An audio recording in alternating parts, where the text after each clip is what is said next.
Trump welcomes progress in indirect U.S.-Iran talks.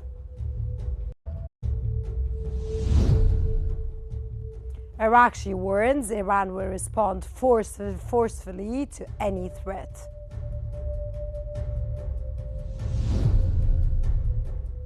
And Netanyahu says Israeli withdrawal is tied to removal of Hezbollah threat.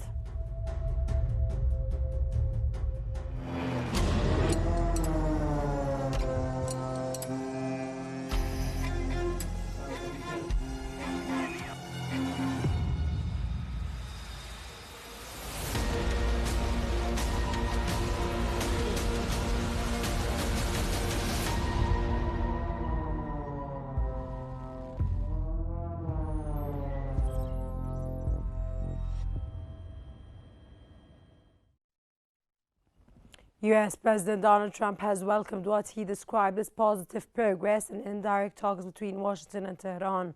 Speaking before departing for North Dakota abroad, the new Qatari-donated Air Force One aircraft, Trump said recent meetings in Doha has been very good.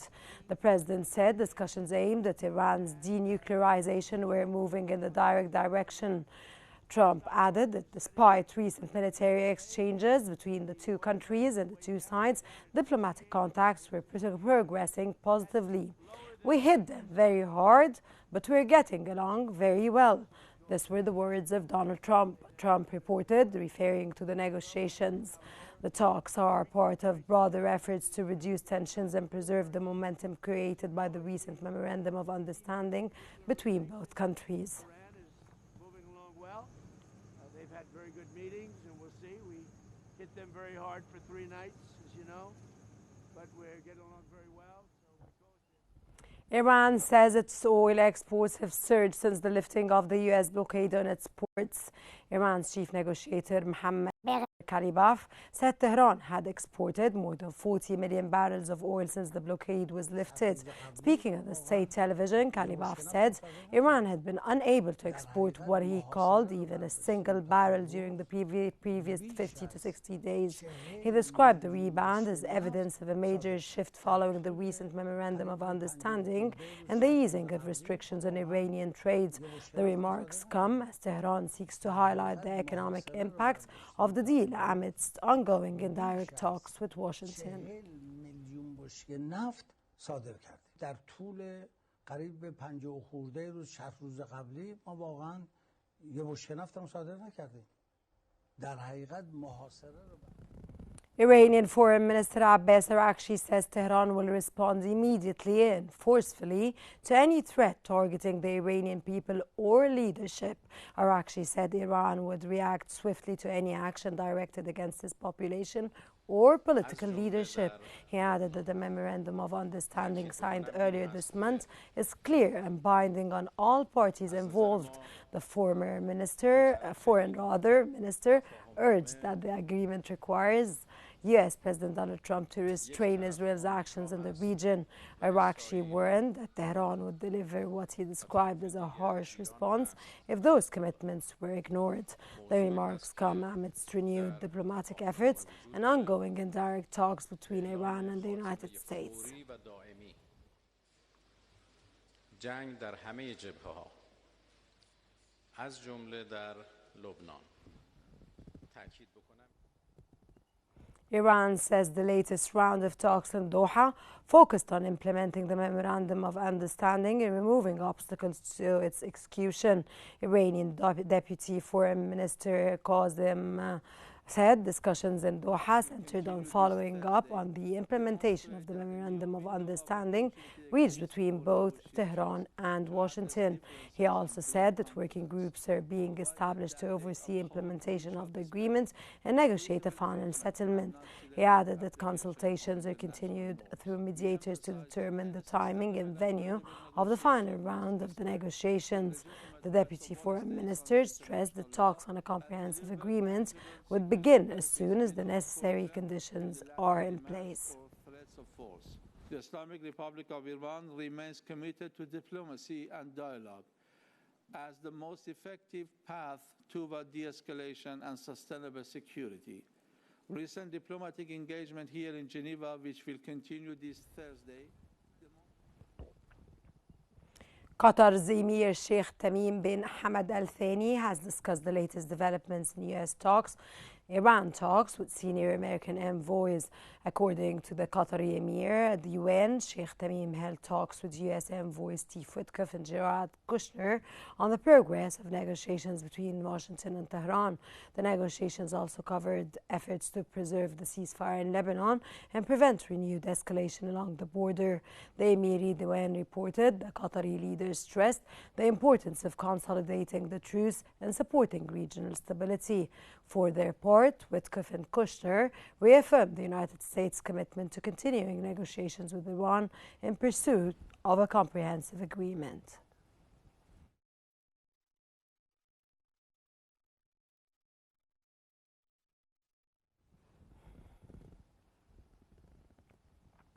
A trilateral meeting between Iran, Qatar and Pakistan has been held in Doha to review the implementation of the interim agreements between Tehran and Washington. Reuters says officials from Iran, Qatar and Pakistan met in Qatari capital to discuss progress on implementing the interim government agreement between Iran and the United States. Iranian media also reported the Deputy Foreign Minister discussed the implementation of the deal with Qatar's Prime Minister, including issues linked to Lebanon. Earlier, Reuters reported that the U.S.-Iran talks in Doha were focused on frozen funds and navigation through the Strait of Hormuz. AFP also said American and Iranian delegations were holding indirect technical talks with Qatari and Pakistani mediators without the participation of U.S. envoys Jared Kushner and Steve Witkoff.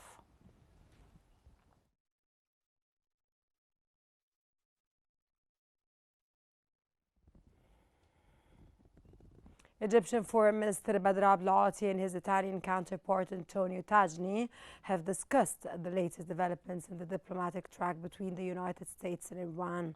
During a phone call, the two ministers exchanged views on the progress in negotiations between Washington and Tehran.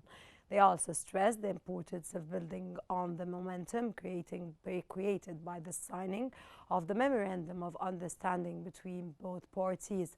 Both ministers said the current efforts should pave the way for more sustainable arrangements that reinforce de-escalation and strengthen regional security and stability. They also underscored the importance of safeguarding freedom of navigation in accordance with international law.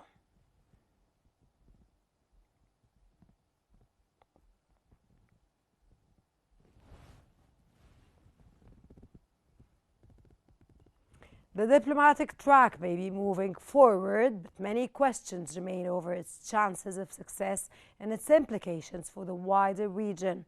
And for more on that, let's head to Henny Saif, my dear colleague, in our newsroom. Henny?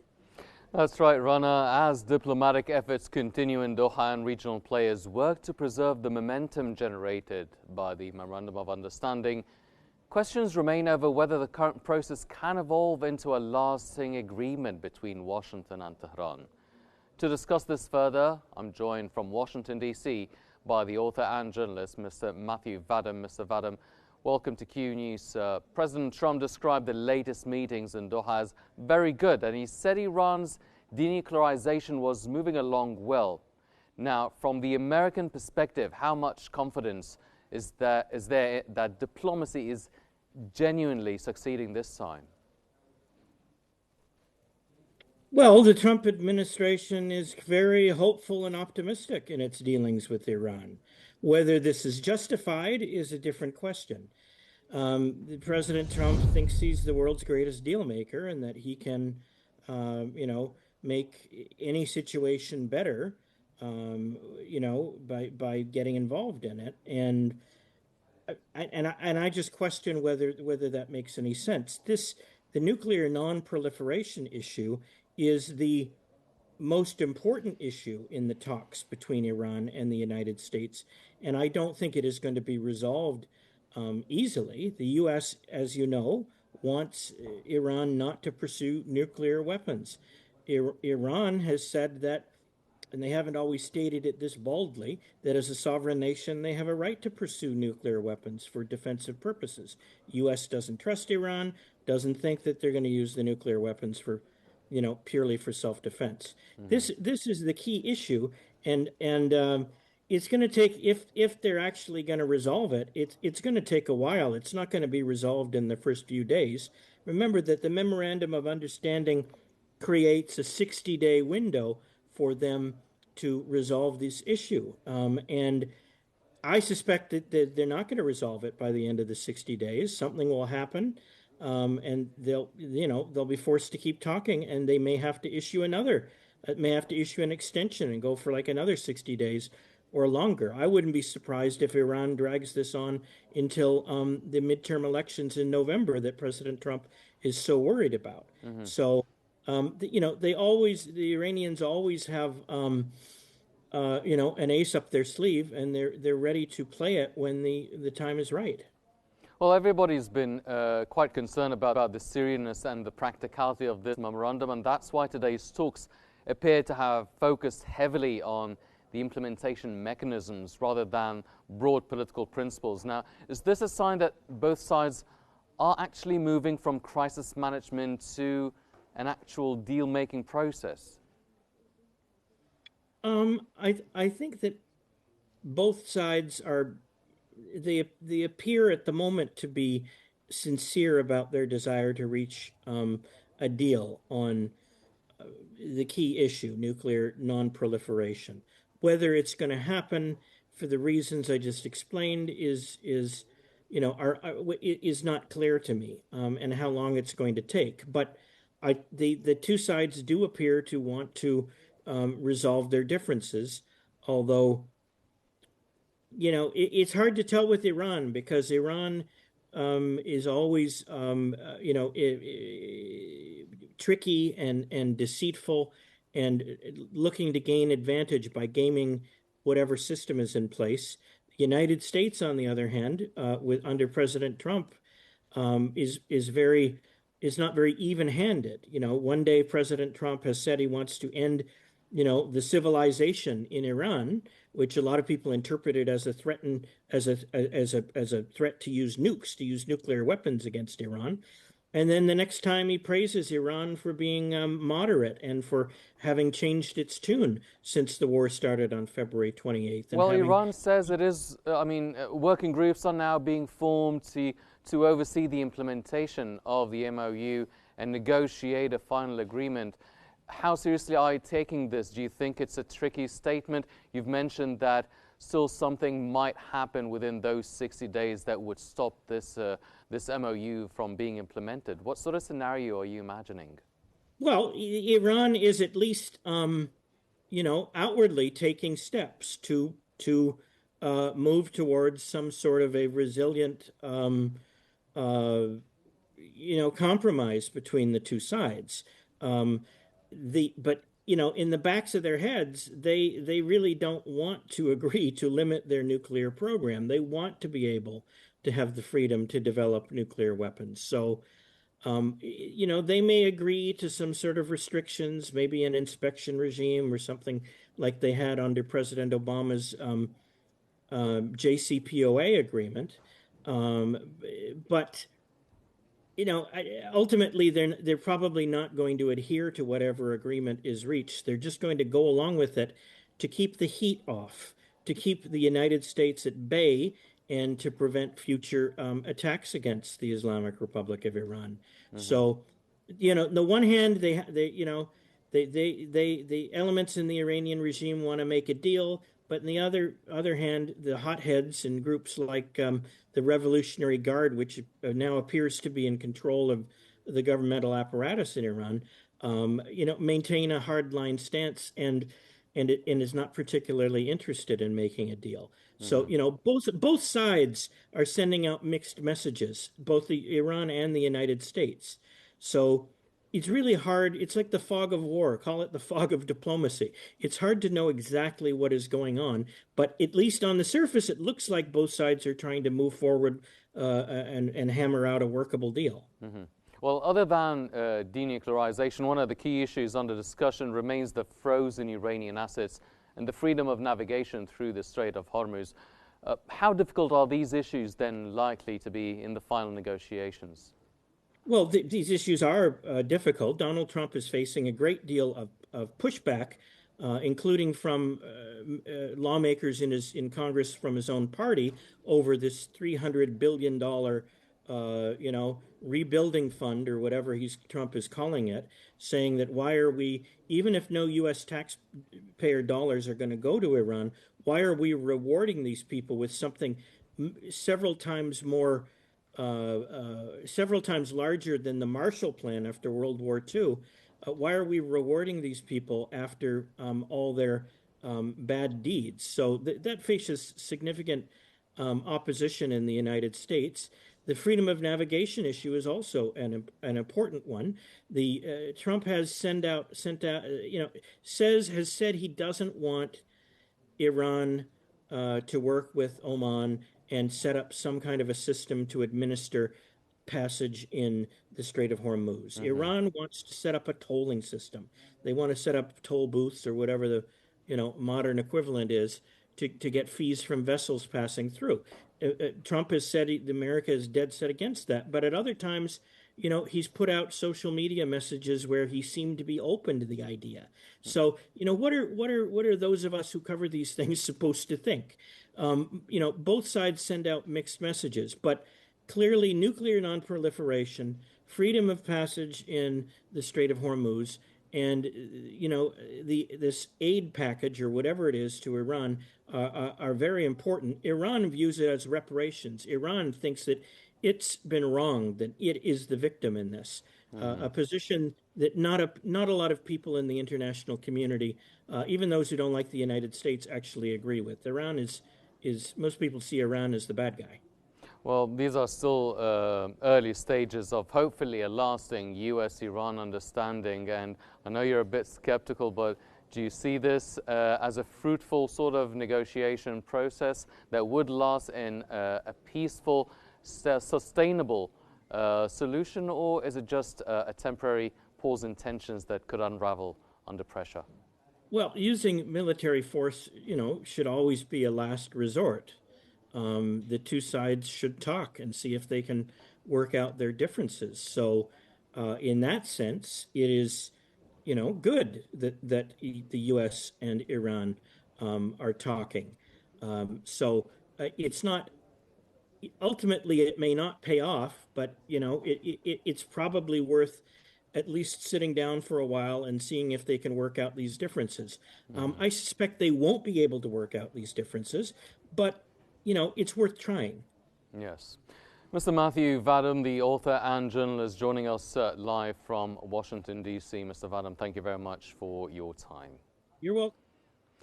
As diplomacy continues alongside persistent tensions on the ground, the coming days may prove critical in determining whether the current understandings can be translated into a broader and more durable agreement between the U.S. and Iran. For more on today's developments, let's head back to Rana Lassas in our studio. Rana. Thank you so much, Hani. And from Iran to Lebanon, the regional picture remains closely connected as diplomatic efforts continue around the United States-Iran track. Lebanon is facing its own test, whether the latest framework agreement can hold, whether Israeli forces will withdraw, and whether the Lebanese state can lead the next phase.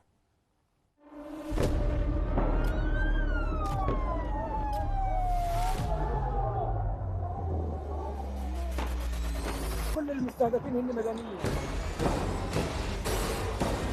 وضع شيء مرعب، شيء بخوف.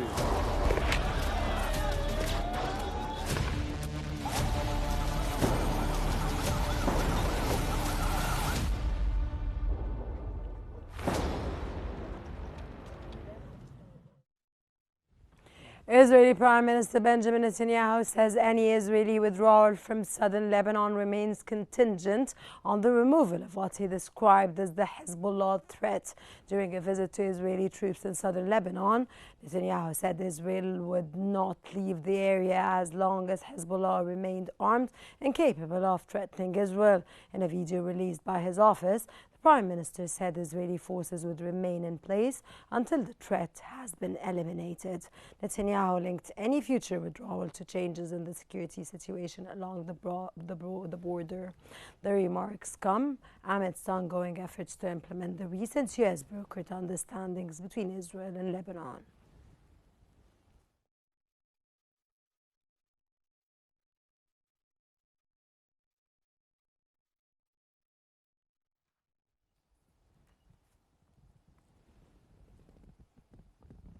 Lebanese President Joseph Aoun says the framework agreement reflects the authority of the state and safeguards Lebanon's rights. President Joseph Aoun said the framework agreement upholds the logic of the state through its provisions it contains. Aoun stressed that the deal protects Lebanon's rights both legally and on the ground. He also rejected suggestions that Lebanon had surrendered or compromised its national interests, saying the country remains sovereign and negotiates on its own behalf.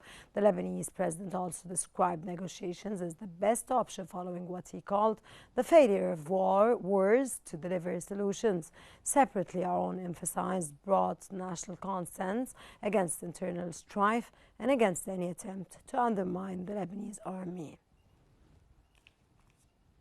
Cap of the top stories making headlines this hour.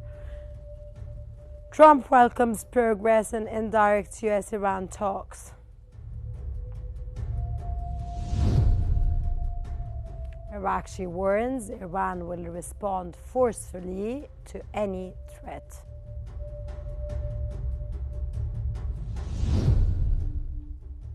And Netanyahu says Israeli withdrawal tied to Hezbollah removal of the threat.